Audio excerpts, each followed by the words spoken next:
that the purpose of a business plan is for you and your team to understand your business and to get buy-in from your stakeholder. Hi, my name is Gabriel Williams, and this is Entrepreneur Strong, the Masterclass.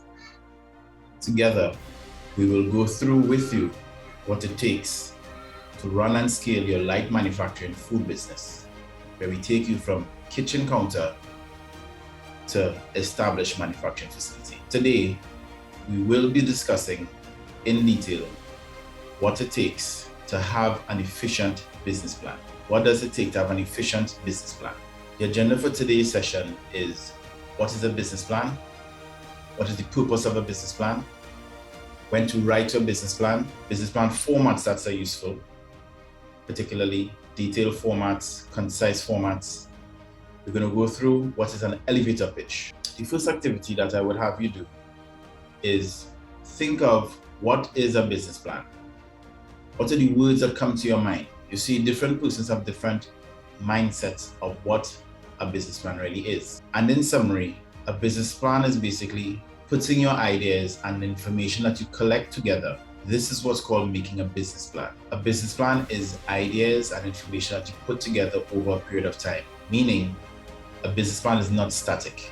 It's not something that's one and done. Business plan is putting all this information in one place as it relates to your business. What is the purpose of a business plan? Your business plan has a number of purposes. Firstly, it helps you and your team understand the business that you're doing. Next, it helps you describe your business to other people, whether they be investors, employees, partners, or collaborators. A business plan helps you to describe your business. A business plan also helps you track the planning and the performance of your business. And remember, a business plan is not an end in itself. It's not an end. It's a rolling document. It's a living, breathing thing. It's developed over time, becoming better and better and better. A business plan is not an end in itself. When do you need to write a business plan? This is a very, very popular question. When do you need to write your business plan? I would always say the point at which you're moving from concept to reality is when you need to write your business plan. When you have marinated that fantastic idea, when you have refined your concept and you want to bring it to life, you're talking with friends, you're getting feedback. What do you think of this? What do you think of that?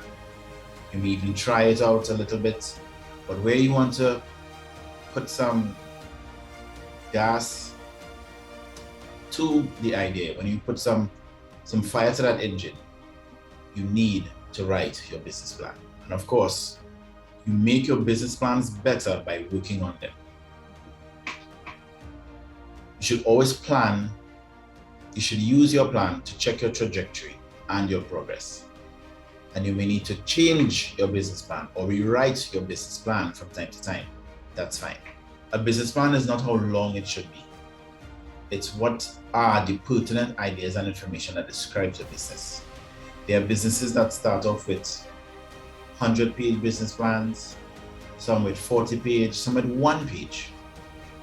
What's important is that the pertinent ideas are discussed in your business plan. What are the pros and cons of having a business plan? What are the pros and cons of having a business plan? Many people are of the view that a business plan is something that is a waste of time. It's something that should not be written.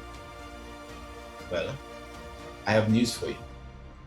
Those who fail to plan to fail.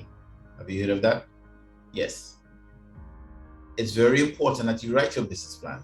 Some persons may attribute timing. They may say to me, Gabriel, the time is short.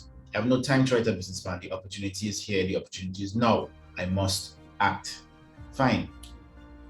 But when the dust clears, when it settles, you need to get writing on your business plan. You need it. Business plan formats. There are two business plan formats that I want to mention to you in this presentation. The first is a detailed plan. This is a plan that has all of the itty-bitty details concerning your business. It has the vision, the mission, it has the operations, it has the processes, it has all of it written down. We'll get into that later. Next, you have a concise business plan. These are business plans that are usually customer specific, stakeholder specific, whether they be investors or financiers, whether you're doing a speak or presentation, whether you're presenting to persons who want to buy your business, etc. This is a concise business plan. I am also going to speak to you concerning an elevator pitch. Have you ever heard of that before? Good. We will get to it later in our presentation. The great debate. What are the key components of a business plan? What are they? What are the key components of a business plan? Should I have the marketing segment? Should I have sales only? Do I have to talk about the raw materials that I'm buying? Must I talk about my competitors? There are specific things that you would need to write an effective business plan. Number one, you need to have an executive summary. This is a snapshot of what the salient points of your business plan are. It takes into consideration a summary, a highlight of what the selling point of your business is. You need to have your business idea.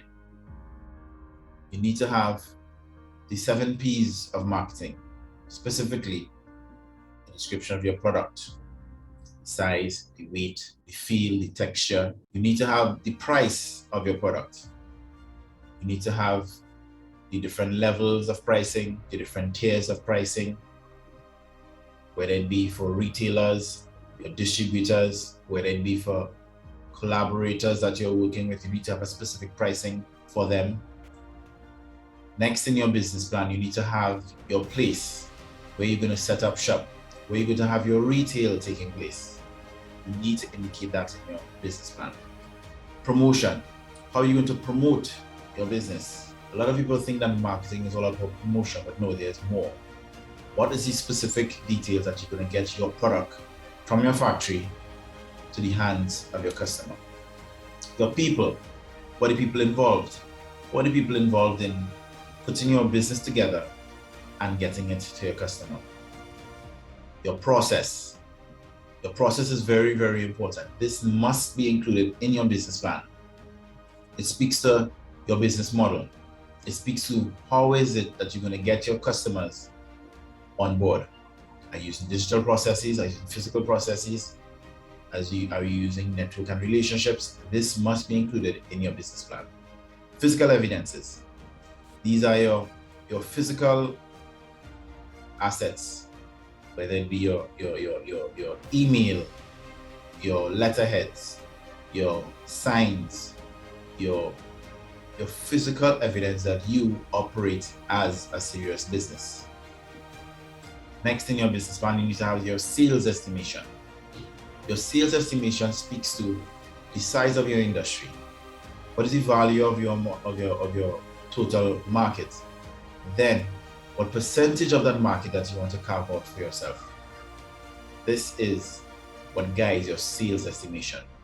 Your people. You need to mention in your business plan your people, your organizational structure, your staff requirements. Next in your business plan is your legal. Here we speak to forms of business, meaning your type of incorporation, your trade agreements, your contracts.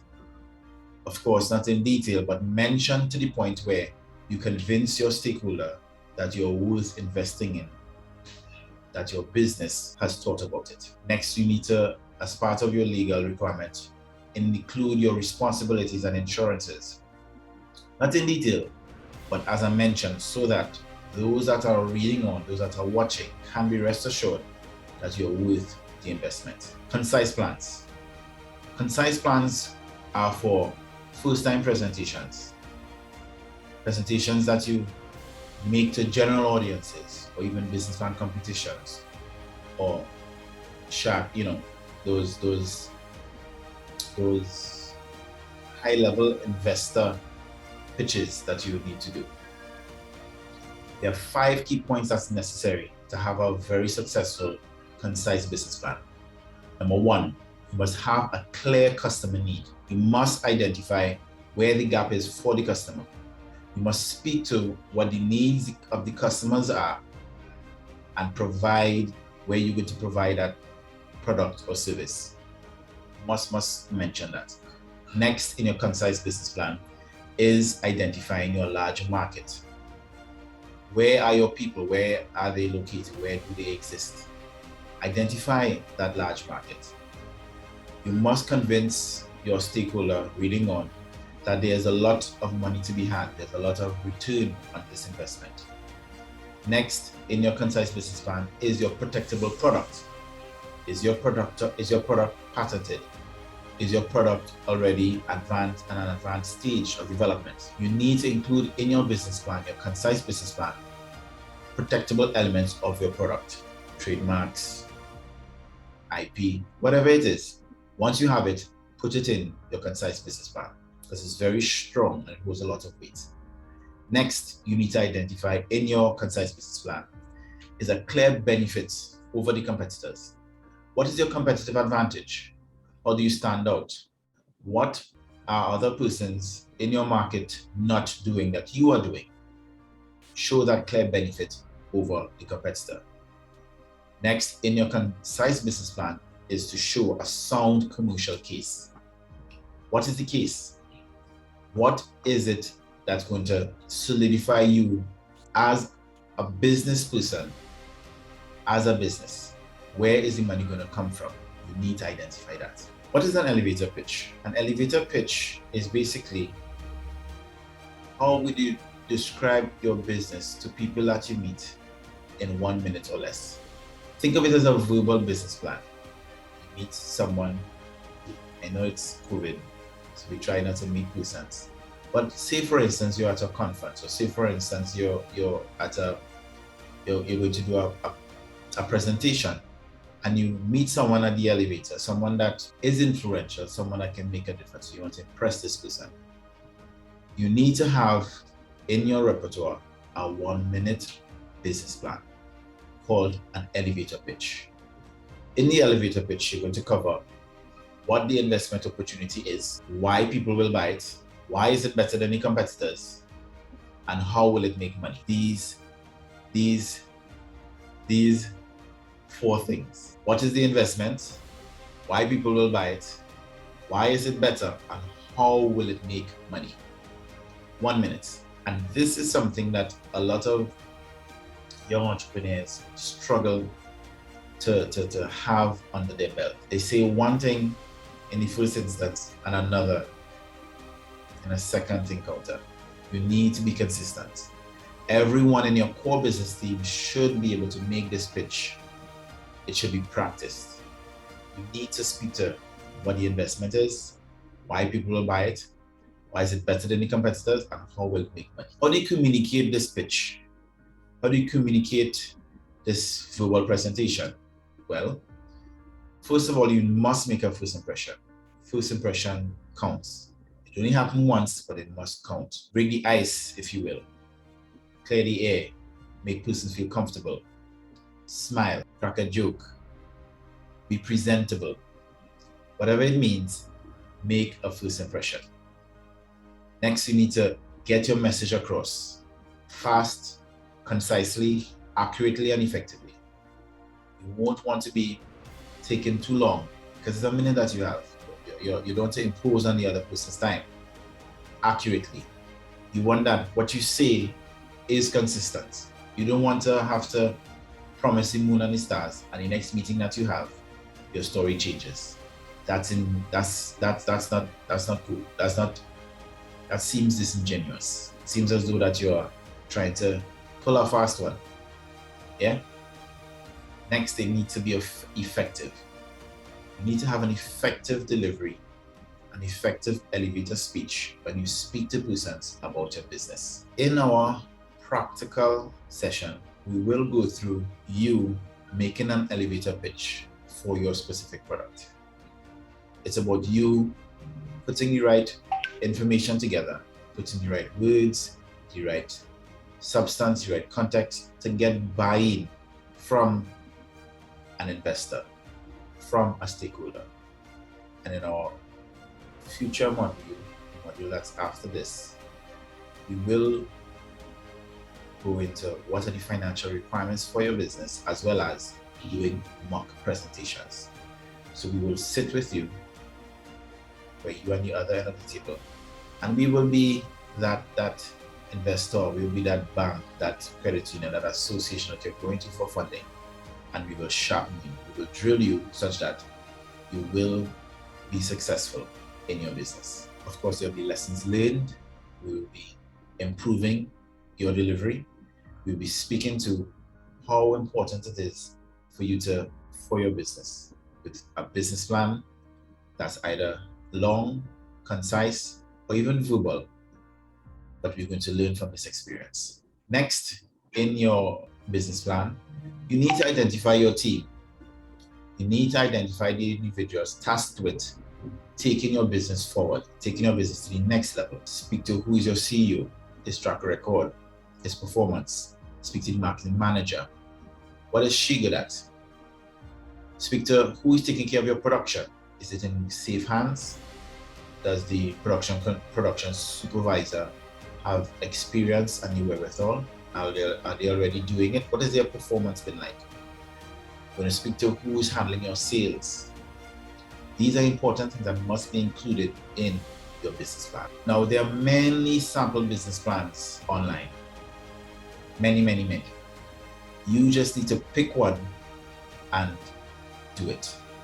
Pick a style that you're comfortable with, detailed, concise, and you can use templates that are there. Use templates that are there and get an efficient business plan. Or you can even hire someone to write it for you. Yeah, that's what Entrepreneur Strong and its partners are there for. Innovation. In your business, how do you innovate? You must mention this innovation in your business plan. Now, I've heard a number of business persons say, well, I don't want to include that in my business plan because someone will steal my idea. Wrong mindset. What I'm here to tell you is that you must adopt the mindset whereby you are showing persons what your innovation is without rendering the sweet sauce. You're telling them that there are 11 herbs and spices, but you're not telling them what the spices are. That's your secret. That's your intellectual property. And to innovate on a consistent level. Okay, son. I'm making a note of the time so my editor can cut it.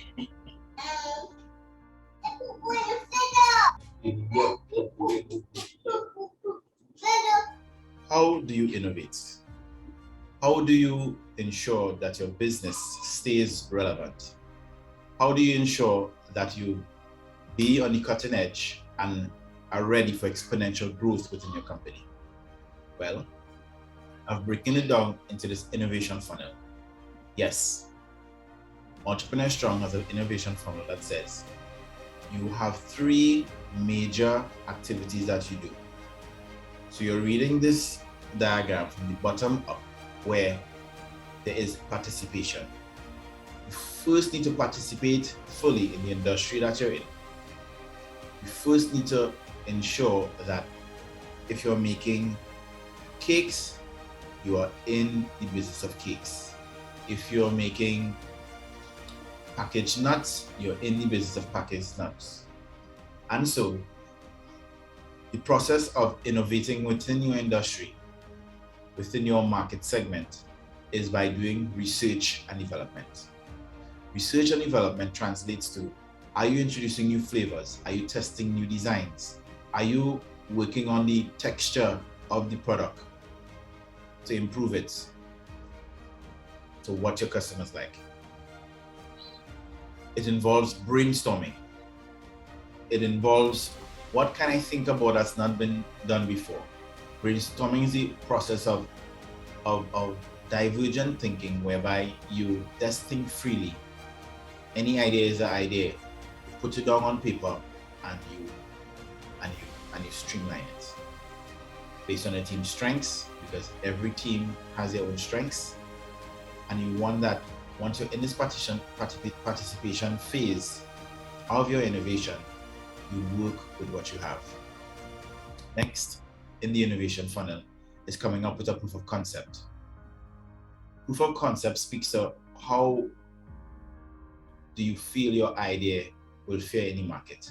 What is your hypothesis? What is your theory? What do you think as a problem you will be successful with once you put it out there? Next, you need to come up with a prototype.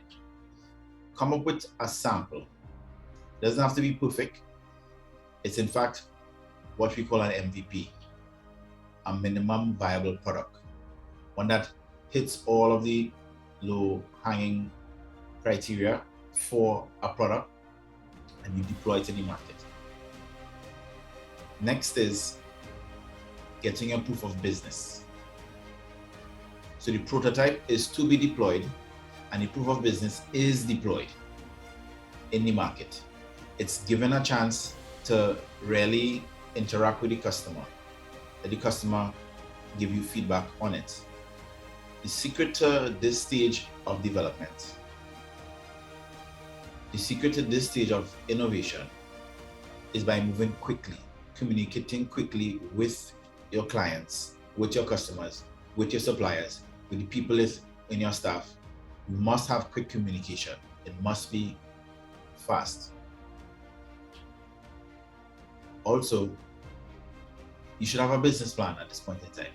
Remember, we said the right time to write a business plan is moving from concept to reality. Here you have a tangible product in your proof of business. Here you have something that, based on your best hunch, based on your best decision on what gaps am I satisfying to my market, I can put out a product. And it's being done according to a plan. After the second stage, you have the scale-up phase of innovation. Here, you've solidified that your product is needed. You've solidified that there are people out there who have accepted it. And now it's time for you to scale up. It's time for you to democratize. It's time for you to get more and more persons involved to push your product for you. So instead of you doing deliveries all around the country, there are outlets who are so specialized in logistics, in customer management, to get it out there. And the best way to scale is in phases. Have you ever heard of a person saying that, oh, my company ran out of money, or we grew too fast, or the demand was too high, we couldn't satisfy the orders? The best type of expansion is a phased expansion. The best type of scaling is phased scaling. Here we usually include digital innovation, digital products and services that can help you scale up your business, help you reach more customers, help you get decisions coming in faster so you can help you get information coming in faster so you can make better decisions, quicker decisions. And of course, implementation. This is part of the scale-up process. You have to implement. You have your plan, you have your team, and you're implementing your scaled-up version of the innovation. That's it for business plans. We know that this information will be valuable to you. So stick around as we deep dive into other aspects of what's important for you to run and scale your food manufacturing business, where we move you from kitchen counter to full-scale manufacturing facility. Yeah? Have a great day. I'll talk to you later. Be blessed. So that's it. Thank you for your time. We know that this information will serve you well. This is Entrepreneur Strong, where we help you run and scale your manufacturing business, where we move you from kitchen top to established manufacturing facility. Have a blessed day.